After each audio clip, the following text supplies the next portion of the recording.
Brenda. Resistance is futile.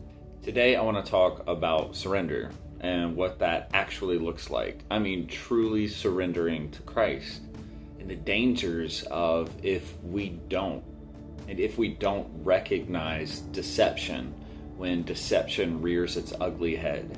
Because the Bible tells us that the enemy roams around like a roaring lion looking for whom he may devour.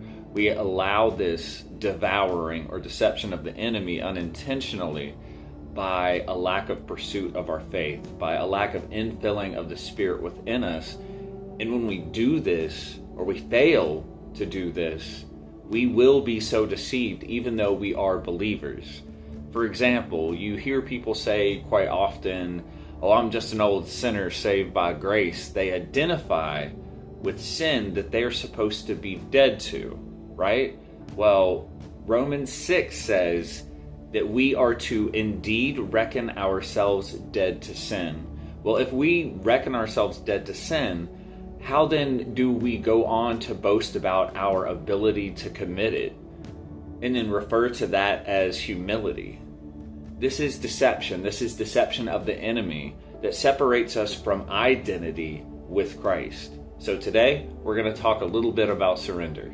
So, what does surrender look like? I mean, what does it really look like in reference to our will for the Father's? Completely and truly surrendering our lives over to Christ. What is the cost? What is this going to cost us? Well, the answer to that question has never changed, and nor will it. For God is the same yesterday, today, and tomorrow. He is unchanging. And the gospel is really clear on this. It is going to cost you everything. Everything that you thought you were.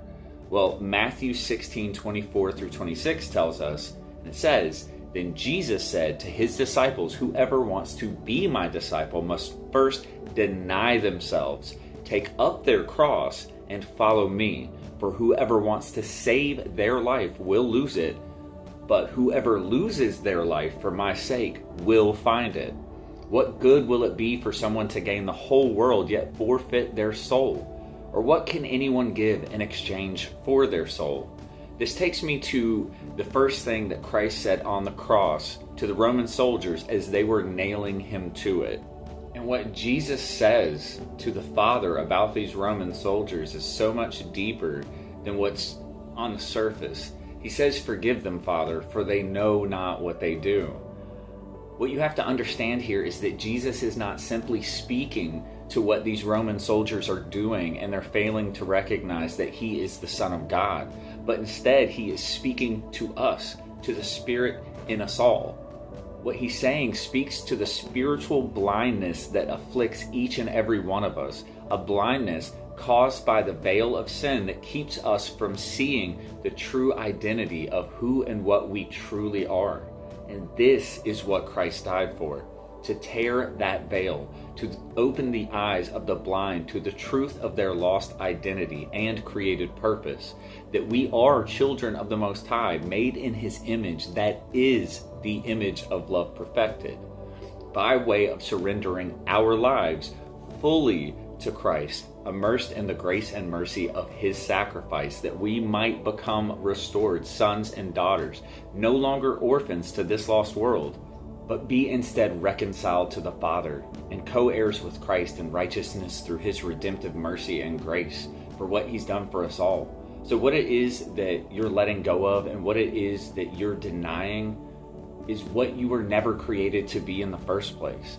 The veil of sin that attempts to cast a net on us all, ensnaring us with the deceptions of the enemy, would have you believing that you are little more than dust. The totality of your existence is short, and therefore every self-seeking endeavor justifiable.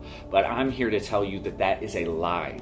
I'm here to tell you that God has a plan for you and a purpose for your life, that you are so much more than what the world would tell you and what the world would have you believe.